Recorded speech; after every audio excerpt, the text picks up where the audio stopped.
اسرار درون آستانه شما، این مقدسات خانه شما، آبروی اهل کاشانه شما.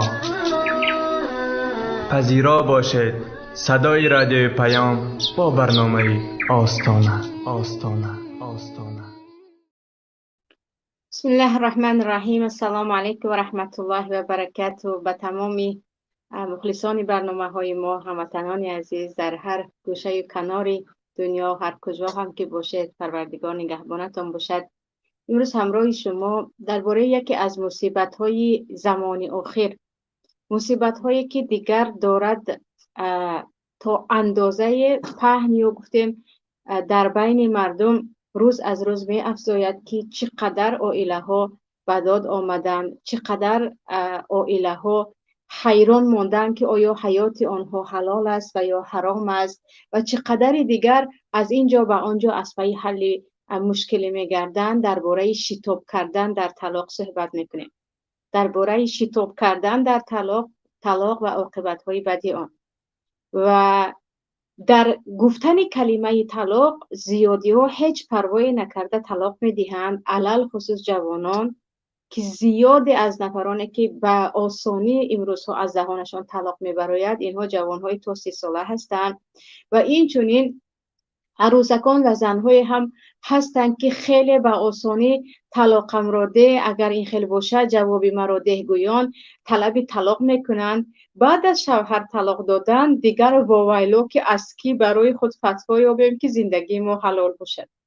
یعنی اولا یا طلاق رو میگویند یا مجبور میکنند طلاق گویند، یا بعضی مردها دیگر طلاق برایشون مسخره هست که برای کوچکترین چیز هم شرط طلاق میمونند. تلفنت رو گرفتی طلاقی، به مغازه رفتی طلاقی، مادرت آمد طلاق است، خنده کردی گریه کردی طلاقی. تماما به یک مسخره این احکام الهی، قانون الله رو گرفتن. بعد از که کار از کار گذشت ما به نزد قاضیات رویم، این بار شما دهمین نفره که من میپرسم من چیکار کنم، گویان خیلی زیادی ها دیگر پشیمان هستند و نمیدونن چیکار کنن. برای همین باید ببینیم که برای شتاب نکردن در طلاق شریعت چه راههای نشان میدهد و ما چیکار میکنیم و چرا امروز این قانون الله اینقدر زیر پا شده است که دیگر مسخره هست. چه خیلی گفتم شرط گذاشتن به طلاق، یعنی بعضی ها یک چیزهای میگویند که اگر خواهرت به خانه خواهرت فردا رفتی تو طلاق گفت، اینجا خواهری تو چی رابطه دارد، مگر با دیگر راه نمیشود همسر خود را تنبیه کرد. و چیزی دیگر از یک جهت شتاب باشد، اگر یعنی در زیاد مسئله ها آنهایی که میگن طلاق دادن میگن خیلی قهر و غضب کرده بودم و آیا در غضبی که از حد گذشت طلاق میافتد؟ در نزد جمهور علما اگر تو دیوانه نباشی طلاقت میافتد. فقط انسانی دیوانه یعنی غضبی که انسان دیگر همه میدونم که او دیوانه است، در غضب او انسان دیوانه میشود که او کسل روحی هست، یگونه طلاقی او واقع نمیشود. بقیه نفرانی که در غضب خود خیلی خوب میدونن چی گفته ایستادن، همه چیز در یادشان است، طلاق آنها واقع میشود. وگرنه کسی با خوش خرسندی طلاقتون رو دادم نمیگد، همه در غضبش طلاق میدهد. نه در غضب طلاق کردن اکنون زندگی ما حلال است یا حلال نیست، من حامله هستم کودک من چی میشود. و خود مردها هم من راستی گپ طلاق گفتم و بعد پشیمان شدم، اما طلاق کلمه نیست که پشیمان شدی و دیگر عذر پرسیدی و تمام است. طلاق می افتد، طلاق مرتان فامساکم بمعروف او تسریح باحسان. برای همین در این مسئله شتاب کردن در طلاق، یک در وقت غضب زیاد به دهان طلاق گفتن و چقدر خواهرای هستن که من شخصا به من می نویسن که تا 10 بار در زندگیشون کلمه طلاق رو شنیدن و الکی چاره برای دوام زندگی نیست، اما باز هم با امیده که یگان اهل علم به آنها فتوا دهد این طرف و آن طرف دویده میگردن، در حالی که الله میگوید بار سیوم فان طلقها فلا تحل له. 3 بار که طلاق دادی دیگر هرگز اینها حلال نمیشوند مگر با تقدیر الله که اینها یعنی زن یکی شوهر کرد و شوهرش مرد یا چیزی دیگر شد. پس اینجا عزیزان این مسئله یعنی مفهومی غلط برداشتن از طلاق، گویا که طلاق دادی بعد از این پشیمان شدی یا در وقت غضبت گفتی باکی ندارد، اینقدر در امروزها بین مردم پهن شده است که زیادی هستند. شاید هر یک طرفی اویله دویم در این باره میپرسد که جوابت رو دادم، گفت تو به من حرام میگفت، تو طلاق گفت، از این چیزها. نگاه کنید پیامبر صلی الله علیه و سلم حدیث در سنن ابو داود است، میگن ابغض الحلال عند الله الطلاق، بدترین حلال است اما الله خیلی بدش میبیند این طلاق است. چرا این بدترین چیزی که حلال است امروز اینقدر بهترین شد برای اکثریت، برای زیادی اینقدر بهترین شد که به همه چیز به دهان طلاق میارن، یا حتی خیش و تباری هم هستن که به جای اینکه مشورت دهن طلاقش رو ده، از نام تو من طلاقت رو میدم، نه طلاقش رو ده. باز مصیبت دیگر تلفنی هست. پیشتر که یکم انسان تا به هم دیگر رسیدن و دیدن وقت میگذشت و یکم فکر میکرد، زیادی ها الان طلاقشون از طریقه تلفن از روهای دور است. یک خبر شنیدن تمام است، طلاقت رو دادن. کمترین جنگ و جنگجو در تلفن در آخرش جوابت رو دادن تو زن من نیستی. یعنی این مصیبت تا اندازه هست که چه خیلی گفتم زندگی که بر علا از روی حرام دارند چند نفر کم نیستن و باز هم از پای فتوا هستن که بکی رویم چیکار کنیم، در حالی که 100% الله به شما میگه سیوم بار که کلمه طلاق رو گفت فلا تحل، دیگر حلال نیست برای شما زندگی کردن. اور طلاق رو شریعت حلال کرد، اما با راههایش نگاه کنید. برای اون که یک و یک باره مردها طلاق ندهند، یک و یک باره با یک لفظ با یک کلمه یک عائله پاش و ویران نشود، در اسلام الله میگوید فطلقوهن لعدتهن، زنها را با عدهشان طلاق دهید. و معنیش این است که در وقت حیض طلاق ندهید. طلاق دادن زن وقتی که او حیض است گناهی کبیر است و حرام است و بدعتی است طلاق. یعنی دویمش اگر زن پاک باشد هم با او اگر شوهر هم خوابگی کرده طلاق دهد، این هم طلاق بدعتی است و حرام است. در اینجا هم گناه است. برای اون که اگر از روی شریعت طلاق دهید، چگونه که این آیت رو پیامبر صلی الله علیه و سلم تفسیر میکنن، شما در پاک بودن زنتون و او هیچ نزدیکی نکرده که بعدن او دیگر حیران نماند، حامل است حامل نیست، طلاق میدید. یعنی در وقت حیض طلاق دادن رو شریعت حرام میکند. در وقت پاکی بعد از حیض طلاق دهم و او اول نزدیکی کرده بعدن طلاق دادن رو شریعت حرام میکند. از همه این 3 بار طلاق گفتن در یک حالت رو یا حتی 2 بار در یک حالت رو شریعت حرام میکند. الطلاق مرتان، جدا میخواهی طلاق بده، از او جدا میشوی، یکم بار طلاق ده، بعد از این ببین چه خیلی میشه و تو به هم دیگر بعد از طلاق دادن شما در حالت انتظاری هستید. و عجیبش این است که الله میگه اگر تو طلاق داده هم لا تخرجوهن من بیوتهن ولا یخرجن، طلاق دادی زند رو از خانه برآورده نران، او در همین خانه تو زندگی میکند. ولا یخرج، و زنها شما هم شوهرم مرا طلاق داد گویم برآمده از خانه نروید، این برای شما حرام است. این برای شما حرام است مگر اینکه زن بیروحه باشد یا در خانه خیلی و همدیگر جنگ و جنجال و دیگر طاقت نافرسا باشد، در این مسئله دیگر است. اما عادی از روی شریعت تو طلاق دادی، تو اینکه یک و یک باره عائله ها ویران نشوند، بعد از یکم طلاق یکم اینها از هم دور شوند و عقلشان به سرشان زند، باز فکر کنند. و الله میگوید لا تدری لعل الله یحدث بعد ذلك امرا، شاید اینها بعد از طلاق یکم طلاق یا دویم طلاق که زن نباید از خانه شوهر رود، در همون خانه زندگی کند، اگرچه جای خوابشان جدا، اتاق خوابشان جدا هست، شاید اینها یکی به همدیگر برگشتن و پشیمان شدن. ببینید که شریعت برای اون که اینقدر به آسانی شما عائله ها ویران نشود، کودکان سرسام نشود، بدبینی ها در جامعه، و وقتی که در جامعه عائله وجود ندارد و عائله قدر ندارد، دیگر انسان هم قدرش رو گم میکند و عائله هست که ثبات جامعه است و یک انسان رو با اخلاق حمیدش، با هدف برای بزرگ کردن فرزندان، هدف برای کمک به دیگران، انسان را در جامعه ثابت می‌دارد. انسان‌هایی که عائله ندارن اکثریتشان هدف ندارن، هدف داشته باشند هم هدف‌هایی که تماما دنبریده است یا نیم به نیم است و اکثریتش با گناه آمیخته است. پس ببینید که برای اون که در جامعه مسلمان عائله‌ها پایدار باشند، اینقدر طلاق شرعی مرحله ها دارد. تو در وقت حیض هرگز طلاق نباید دهی، بعد از پاکی اگر نزدیکی کردی نباید طلاق بدهی، اگر طلاق دهی هم یک تا طلاق بدهی او هم در خانه‌ات بنشیند، مگر اینکه 3 ماه گذشت یا زن 3 بار حیض دید، بعد از این الکی به تو نامحرم می شود، او میتواند یعنی او باید برود، اما چون یک طلاق بود تو باز هم بعد از رفتنش هم حتی 1 سال 2 سال گذرد هم اگر خواستی باز او را برمیگردانی با نکاح نو، برای اون که تو 3 بار طلاق نگفتی یا 3 طلاق ندادی. اما وقتی که تو 3 طلاق دادی دیگر راهی چاره نیست. اکنون ببینید که این همه قاعده طلاق رو، این همه کارهایی که در طلاق دادن درباره بعضی سنت ها جنگ و تلاش دارند، درباره بعضی مسئله های اختلافی بین مذاهب ها، مثلا گفتیم رفع یدین یا برداشتن انگشت و این چیزهای مسئله های کوچک، اینقدر مردم جنگ و تلاش دارند. مسئله که با اتفاق تمام علما تمام مذاهب گناهی کبیره است، انسان در بدعت اکبر واقع هست، انسان بر علا گناه کرده ایستاده است و به حرام قدم میزند که در وقتی حیض طلاق دادن ممکن نیست، یا بعد از طلاق از خانه برآمده رفتن زن ممکن نیست، یا از خانه برآورده راندن ممکن نیست. در این مسئله کسی چیزی نمیگوید، عادی هست طلاقش رو دادن برآمده رود. بعضیا هنوز تو به خانه رو من از قفا طلاقت رو میدهم میگن. یعنی این گونه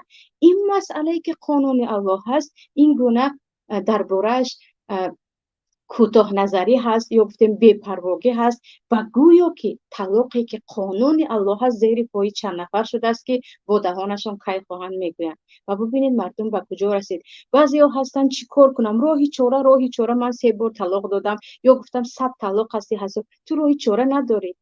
تو وقتی که این همه قانون الله رو زیر پا کردی، وقتی الله به تو میگه الطلاق مرتان فامساک بمعروف او تسریح باحسان، تو جدا طلاق بده. بعد از طلاق چون یک تا میدی میتوانی به خوبی با همسرت برگردانی یا اینکه به خوبی از هم جدا شوید. نه تو همش رو زیر پا کردی گفتی من همش رو یک تا کرده میدهم، در اینجا جزاات است که دیگر تو نباید از پای فتوا شوی. یعنی در وقتی گفتن من غضب داشتم، اما غضب با قانون الله که نمی شود. اتتخذون آیات الله هزوا، مگر شما آیات های الله رو، قانون الله رو بازی میگیرید که اینقدر آسان شد. چیزی دیگر در زنها هم هست، یعنی در مردها هم این مصیبت هست، علل خصوص در جوانها. برای همین یعنی باید در هر یک خانواده هنوز پیش از ازدواج احکام طلاق رو بدونن، نه با نیتی بد که اینجا طلاق میافتد، با اینکه مردم بدونن که طلاق بازیچه نیست، طلاق اذیت دادن زن نیست، طلاق پایمال کردن قانون الله هست. وقتی در یک بار 3 طلاق میدهی، یا که در وقتی حیضش طلاق میدهی، یا اینکه در وقتی پوکیش جمع کرده طلاق میدهی، یا اینکه تو تماما طلاق میدی و از خانت برآورده میرونی، تو اون زن رو اذیت دادی، اوره به حرمتش کردی، اما برابر این قانون الله یگانه رو پایمال کردی. قانون الله رو هم زیر پا کردی. وقتی الله میگه این گونه نباید طلاق دهی، تو این گونه طلاق دادی.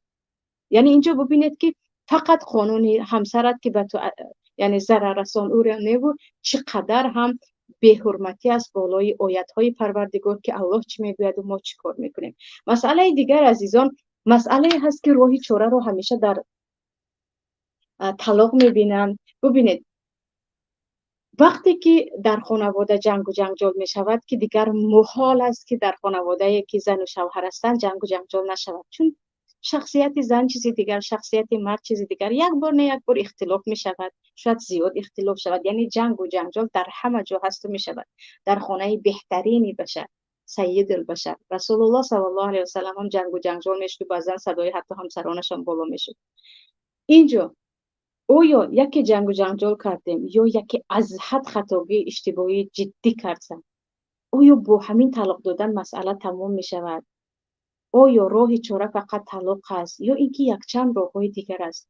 و سبحان الله اگر به زندگی پیامبر صلی الله علیه وسلم نگاه کنیم، در حادثه ایفک وقتی حضرت عایشه رو تهمت میزنند به زنا، همسر پیامبر رو صلی الله علیه وسلم رو، در حالی که تو بعضی صحابه های هم کمی تصدیق میکنن، یعنی شاید همیشه شده باشد میگن. برای همین در سوره نور الله میگه اذ تلقونه بالسنتکم و تقولون بافواهکم ما لیس لكم به علم و تحسبونه هینا و هو عند الله عظیم. یعنی الله میگه شما با زبانتون میگفتید، با دهانتون میگفتید، شاید کرده باشد نکرده باشد، خیلی یک چیزی آسان گفتید، اما در نزد خداوند چقدر گناهی بزرگ بود اون چیزی که شما به دهان آوردید که شاید در حقیقت عایشه به این گناه دست زده باشد. ببینید که حتی وقتی به گوش پیامبر صلی الله علیه و سلم این تهمت نسبت همسرشان آمده رسید که حتی بعضی مسلمان ها به این چیز گویا که تصدیق کردن، پیامبر طلاق ندادن، اما 1 ماه با حضرت عایشه هم خوابگی نکردن، نزدیکی نکردند و هم حضرت عایشه از اینکه میگن بیمار بودم خودم اجازت پرسیدم که پیامبر اجازه دهید من به خانه پدر روم. پیامبر حتی از خانهشان هم نراندن، مگر اینکه حضرت عایشه گفتن من بیمار هستم و روم، و حضرت عایشه خود بیخبر بودن. و اون رو هم ببینید که حدیث در بخاری است، پیامبر صلی الله علیه و سلم اومده میگن عایشه اگر خطا کرده باشی، همه انسان خطا میکنه، توبه کن و اعتراف کن، اما خطا نکرده باشی بدون که آیت از طرف پروردگار نازل می شود که تو مبرا هستی، تو پاک هستی، و آیت ها هم نازل می شود. پیامبر حتی در همین لحظه هم همسر خود را طلاق ندادن، با او صحبت کردن و حضرت عایشه هم گفتن من گناه ندارم که اعتراف کنم، من میدونم پروردگار پاکی مرا اثبات میکند که الله اثباتش کرد. اکنون ببینید خطاگی های جدی می شود، از زن می شود، از شوهر می شود، با خود زن در آرامی جدا صحبت نکرده یا با خود شوهر جدا صحبت نکرده، خواهرم با برادرم و زنش و شوهرش چنین گفت تو چنین بوده 3 طلاقه، مادرم در تلفن چنین گفتم تو 3 طلاق هستی، همسایه به من چنین خبر داد تو 3 طلاق هستی. یعنی تو چی اندازه یک انسان میتواند احمق باشد که وقتی که خبر درباره ناموس خودش همسرش شد، با خود اون بیچاره که دربارش این گپ شده ایستاده صحبت نکرده، علکی حکم او را میبرارند و طلاق میدهند. در زنها هم هست. من شنیدم که شما زن دوم گرفته طلاقم را دهید. تو از کی شنیدی خط شوهرت صحبت کردی؟ شاید او دلیل های خود را دارد. من شنیدم که شما چنان کردید، من تلفنتون رو یکی دیدم، تمام طلاقم را دهید، طلاقم را دهید. بعد از طلاق دادم بعد به یادش میرسد که اینجا 5 کودک دیگر هم بود. یعنی اولین قربانی که بعد از طلاق میشوند یا نفرانی که از طلاق ضرر جدیه که تمام عمر تاثیرش به آنها میماند میگیرن، این کودکان است. زن شاید شوهر کرده میرود، شوهر هم زنگی را میرود، همون کودک بیچاره با همان ضربه های طلاق تمام عمر تاثیرش در قلب و در روان او میماند.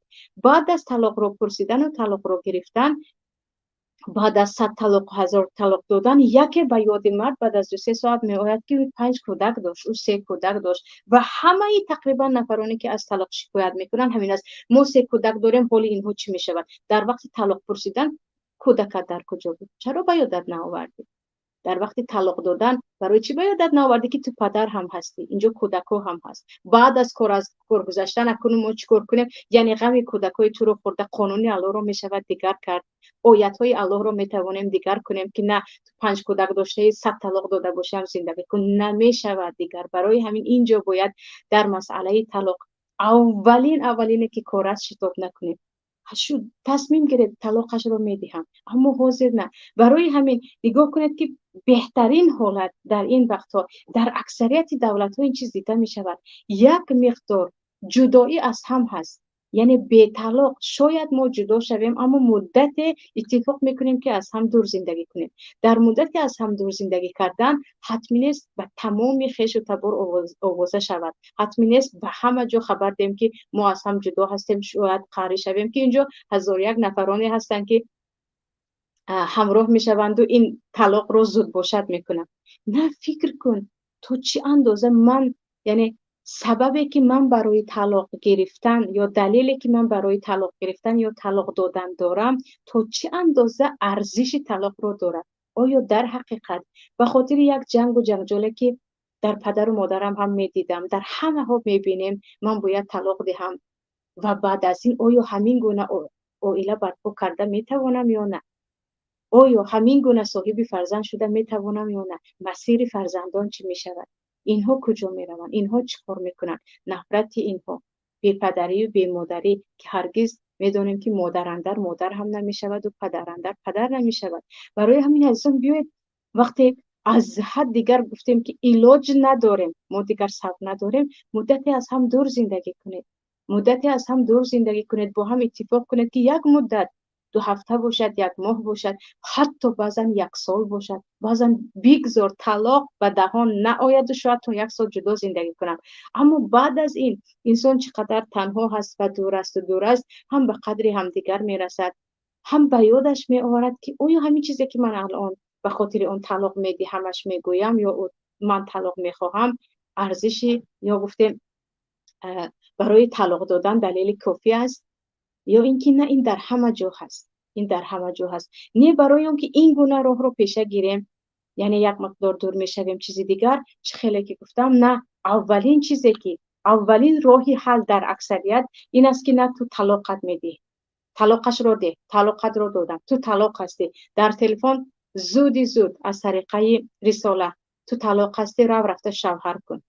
راه چاره همین بود، با همین تمام. خیلی گفتیم راه چاره رو یافت. مشکلی در این است که بعد از این پشیمانی سر می شود و چه خیلی گفتم در بدر رقم به رقم که و ما یک راه نشان دهید که ما دیگر نکاح کنیم. بعد بعضی بدبخت ها هم پیدا می شوند ببخشید که چند مقدار پولم می گرفتند و حتی 3 طلاقه و 1000 طلاقه رو هم نکاح می کردند. اما این بر علا ویران کردن قانون الله است.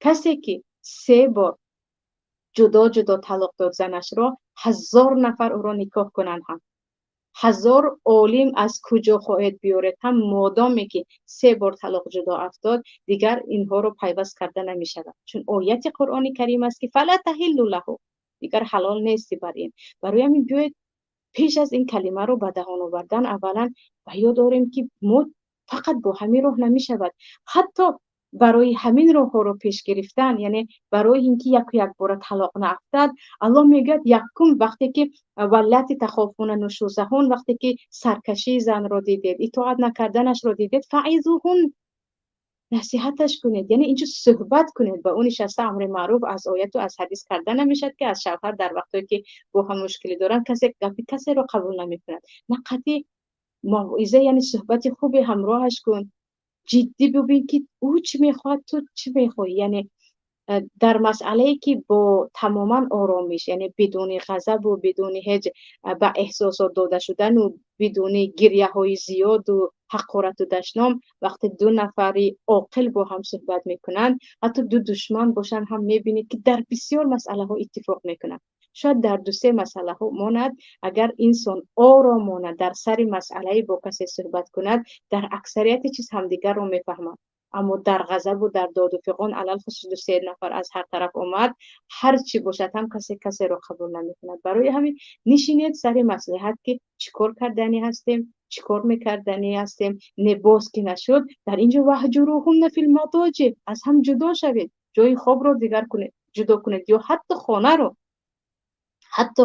حتی شهر رو، نه با مقصد اینکه نه برم من طلاقت رو دادم، نه، یک مدت رو زندگی کن، از این یعنی مشکلی که در ما هست به کسی نگو، یا یک مدت از هم دور باشیم، شاید که در این وقت میفهمیم، حس میکنیم که آیا دور بودنمون کاملا بهتر است و ما در راحت هستیم، که بعضی ها بعد از مدتی از هم دور شدن یقین میکنن که آره وقتی آنها دور هستن زندگیشون خوب بوده است، نزدیکی دیگر به سلامتی آنها ضرر دارد، حیات آنها را به جهنم تبدیل می‌دهد. انا در این حالت ها اسلام میگوید وقتی چاره برای یکجا شدن نداره طلاق است، اما وقتی چاره ها زیاد است و در وقتی غضب طلاق دادی به خاطر کسی چیزی طلاق دادی، در اینجا مسخره کردن است. خیلی گفتم آیت الله رو بعد از این گفتن راهی که چیکار کنیم و الله چی میگوید وقتی صحبت کردی با صحبت هم نشد پس دور شوید از هم دیگر، مدتی از همدیگر دور شوید، جای خوبتان رو دیگر کنید، حتی خانه‌تان رو دور کنید، یا بعضن بعضی زنهایی هستند که دیگر با چنین یک اخلاق بد بزرگ شدن و آنها فقط تون زبانی می رود، یعنی زنید به معنای سیاه کبود کردن نیست که در شریعت حرام است، و معنای اینکه یک کم سیاست کنید به زنهای تا که شاید کمی ترسن شخصیت شما رو در سیاست شما بشناسند و دیگر به گناه های بد نروند. اما الله میگه فإن اطعنکم فلا تبغوا علیهن سبیلا، اما وقتی این راه ها رو دیدید و همسرتون رو دیدید که او میخواهد با شما زندگی کند، او تغییر یافت در خاراکترش، در سلوکش در زندگی، برای آنها دیگر راه نکاوید، دیگر بهانه نکوبید، اذیتشان نکنید، از پای طلاق هم نشوید. ان الله کان علیا کبیرا. پروردگار از شما بالاتر است، بزرگتر است. قانون الله است. راههای چاره رو دیدی و وقتی که اطاعت کرد زندگیت رو دواندی. ببینید انسان اگر به همین آیات ها نگاه کند، به یگان روانشناس هم نیاز ندارد، به یگان مشاور هم. در بعضی حالت ها که دیگر در حقیقت باز به مشاور نیازمند می شوید. اما این همه راه ها رو مونده، اولین چیزی که به دهان میگیرن طلاق، اولین چیزی که یاد میگن طلاقش رو ده. و بعضی ها میگن مرا خسورم از نام شوهرم طلاق داد، یعنی پدر شوهرم. بعضی ها میگوین برادر شوهرم از نام از نام برادرم تو 3 طلاق گفت. بعضی ها میگن شوهرم گفت تو کی خواستی خودت رو 3 طلاق کن. یعنی بازیچه کی هست آیت قرآن کریم؟ حکم شریعت بازیچه کی است که شما کی رو خواهید از نامی که طلاق میدهید، شما کی خواهید به دهان این کلمه رو میارید. در حالی که چه خیلی گفته ایستادم، کلمه طلاق یک قانون ساخته دستی بشر نیست، یک کلمه عرفی که با زبان کی خواهید می آورید نه.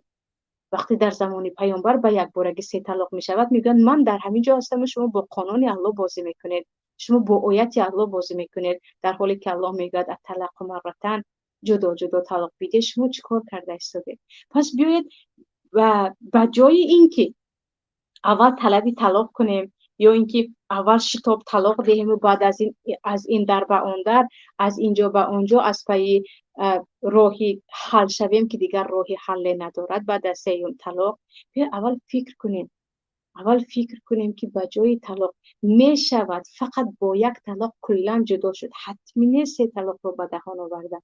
وقتی 1 طلاق دادی و از بین 3 ماه یا اینکه 3 حیض زن گذشت و دیگر تو با آشتی کردنی نیستی، با همین کلا شما جدایید. حضرت علی رضی الله عنه میگن اگر مردم همون گونه که الله طلاق رو نشان داده است با همون روش طلاق دهند، هرگز کسی پشیمان نمیشود. کی خواستی تو باز برمیگردانی. 1 طلاق بعد از عده گذشتن، یعنی 3 ماه گذشتن یا 3 حیض گذشتن، اگر خواستی هم باز از نو نکاح میکنی، نخواستی تو میتوانی زنی دیگر گیری، او شوهر دیگر کند. حتمی نیست این 3 رو به دهان آوردن. یا امروز 1 بار طلاق داده، پس از مدت بعضی میگن طلاق داد، باز تلفن کردم من، باز او طلاق داد، باز پگاه بس فرداش طلاق داد، با همین دیگر چند بار شد. خیلی زیاد شد دیگر برای شما هم هیچ راهی چاره نیست که با هم یک جا شوید. وقتی که این گونه راهی روشی که برای طلاق الله گفته است و این گونه شریعت نشان میدهد عموما اهمیت ندادید. پس بیاید این مسئله را، یعنی مشکلی ها که خیلی گفتم خواه و ناخواه می شود در همه خانواده ها، اما راهی حلش را با این قدر شتاب کردن طلاق گفته نشود و خیلی غضب کرد در وقتی غضبش نفهمید. طلاق به غضب و بی غضب نگاه نمی کند. طلاق دادی طلاق واقع می شود دیگر، مگر چه خیلی گفتم بیمار باشد. برای آنکه زیادی ها که این مسئله رو میگویند گویا که با آسانی یک مرد می نشیند اکنون شما طلاقت بیاد. هیچ کس با آرامی تقریبا طلاق نمیگیرد، همه با جنگ و جنجال و غضب و داد و فغان طلاق میدهند که این طلاق در نزد همه طلاق است. اما یک مصیبت دیگری که در جامعه هست، تشویق خویش و تباران. دخترک جنگ و جنجال شد، به خانه پدر و مادر آمد. خودی مادر، یعنی چند خواهری که شوهرشان طلاقشان داد، میگوید مادرم مجبور کرد. کی را؟ داماد را. تو این رو زده ای، تو مادرت چنین گفته است، خواهرت چنین گفته است، حاضر طلاقش رو ده. اگر مرد باشی حاضر طلاقش رو ده، حاضر طلاقش رو ده. دیگر او هم که مرد است میگه خیر طلاق دخترت رو دادم، انا باز 1 بار دیگر دادم، انا 3مش رو دادم. یعنی اینجا یک مصیبت دیگر خویش و تبار و خیلی معذرت میخوام آدمان بزرگ، آدمایی که سین سالشون بالا است، برای اون بگن که نه استغفرالله، یک روز 2 روز است کمی بیستید. شما خودتون در یعنی جوانی جنگ و جنجال با همسر نداشتید که امروز دخترتون یا پسرتون جنگ و جنجال کرد، 1مین وصیت شما و حتی امری واجبی شما این است که نه طلاقش رو ته یا طلاقت رو گیر، یا بیا من خودم از نام تو طلاقش رو دهم، یا اینکه بیا از نام تو من طلاقش رو طلب میکنم. یعنی این گونه ها که مادرم مجبور نمیکرد طلاق رو نمیداد، اصلا طلاق تیاگ نبود پدرم رو مجبور کرد، یا بعضیا مادر شوهرم یا عق میشوی یا طلاق ته گفت یا پدرش این گونه گفت. خیلی زیاد هستن. یعنی برای اون که انسان هایی که سن سالشون بالا هست و باید خوب بدونن که طلاق چی هست، باید خیلی خوب بدونن که طلاق چی هست. بگن که نه آره مشکلی شد، راهی حلش رو تو پیدا کردن، یکی آرام شوید، تو میتوانی یک مقدار، یعنی نه قهر و جلو از خانه راندن، یک مقدار از هم دور شوید، یک مقدار به خود آیید، یا کمی ایستیم، یک هفته بیستیم ببینیم چی میشود، یک ماه بیستیم ببینیم چی میشود. نه حاضر یا طلاقش رو ده یا با همین تمام است. اینجا بعضی پدر و مادر در اومده یعنی به آتش روغن میریزن، بچه اینکه بگن که نه آرام باش، انتظار شب ببینیم چی میشود، شتاب نکن، هرگز شتاب نکن، اگر نشدنی است بگذار نشود، اما بعداً حاضر نه حاضر طلاقش رو بده. برای اینجا مصیبت دیگر از اطرافیان است که خیلی هست، هرچی برای توی و برای یک جا شدن دو نفر شاید تا 1 سال 2 سال وقت میگذرد، اما با همین یک کلمه ای که طلاق با زبان تاجیکی 5 تا حرف دارد، با زبان عربی 4 تا حرف دارد، با همین 5 حرفه یک کلمه دیگر 2 ساله حرکت و بعضا یعنی سالها برای این تیاری دیده ای عائله ها با همین کلن از بین می رود و می بینید اگر اونجا کودک باشد حالی او چی می شود. اگر اونجا کودک باشد چقدر کودک هایی که در شکم مادر باید به دنیا آیند و به دنیا نآمدن به خاطر همین کلمه. چقدر کودکانی هستند که آنها امروز می توانستند در آغوش پدر یا در آغوش مادر بزرگ شوند مثل همسن سالانشان، اما زنده یتیم هستند به خاطر همین کلمه که ما در گفتنش شتاب کردیم، در وقت غضب شیطان کمکمون کرد و آن را به دهان آوردیم. چیزی دیگر، آنهایی که صاحب دختر هستند، پدری بیچاره 18 سال از پای دخترکش می شود و خیلی برای ازدواج دخترش و پیدا کردن داماد مناسب در دعا هست و در حرکت هست. یکی دختر رو به شوهر داد، بعد از این باز در ترس و هراس است که اینها زندگیشان خوب می شده باشد یا خوب نمی شده باشد و یکی همین کلمه با 5 حرف و طلاق از دهان داماد برآمد. 18 سال مهنتی کرده او، 18 سال آرزوهای این پدر بیچاره، این مادر بیچاره، این عائله کجا می رود و می داند که زنی مطلقه در تاجیکستان چقدر قیمتی دارد، نه مهر، نه نفقه، نه کمک، هیچ چیز، فقط نامش بیوه، شوهر ندارد، طلاق گرفته است، جدا شده است و همه می توانند او را به دهان بگیرند و هر تهمتی می خواهند بسازند. برای همین بیاید این گونه زندگی یک نفر است. طلاق نگاه کنید، الله میگه و تسریحهم به احسان، امساکم بمعروف او تسریحهم به احسان. اگر میخواهید بعد از زنت جدا شوی، بعد از یک طلاق، وقتی که 3 ماه گذشت و همسرت بگو انا یک طلاق دادم، 3 ماه گذشت و خوب درک کردم که من و تو یعنی زندگی ساخته نمیتوانیم و انشالله زندگی بهتری نصیب تو هم می شود، از من بهترش به تو نصیب می شود و برای من هم زندگی نصیب می شود. دل او رو شکسته به 1001 حقارت، به 1001 تهمت، به 1001 ناسزا نه، او تسریح به احسان.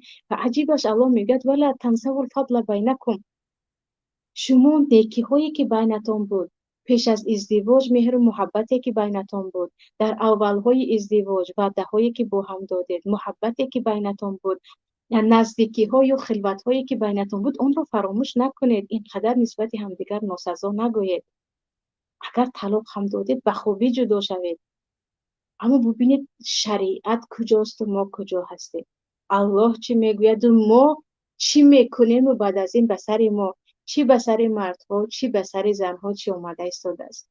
برای همین عزیزان بیایید اینقدر یک دو مسئله کوچک اختلافی رو گرفته، فلان ملا چی گفت، فلان عالم چی گفت، فلان مذهب چی گفت گویان، به خونی هم و به جان هم و به 1000 تهمت یکدیگر رو زدن. بیایید این آیت هایی که درباره طلاق الله صحبت میکند و آیت های فرضی هست، یعنی سنت و مستحبی کوچک نیست، آیت هایی هست که الله امر میکند و فرض هست، از پای آموختن این خودمون و فرزندانمون و اطرافیانمون شویم که مردم بدونن که طلاق قانون الله هست. تو حق نداری زیر پا کنی، تو حق نداری این قانون رو با مسخره کردن و به دهان کیخوری گرفتن زیر پا کنی، چون این مسخره بازی با شریعت الله می شود.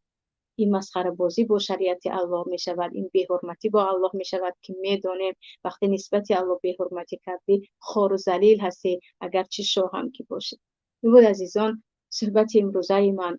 با امیدیم که این گفته‌ها تاثیری داشته باشد برای شنوندگان و کلمه طلاق در خانه شما هرگز صدا ندهد. در خانه عزیزانتان هم فرزندانتان هم همیشه با محبت و با صمیمیت با هم زندگی با صفا داشته باشید. شما را به الله یگانه میسپارم. السلام علیکم و رحمت الله و برکاته.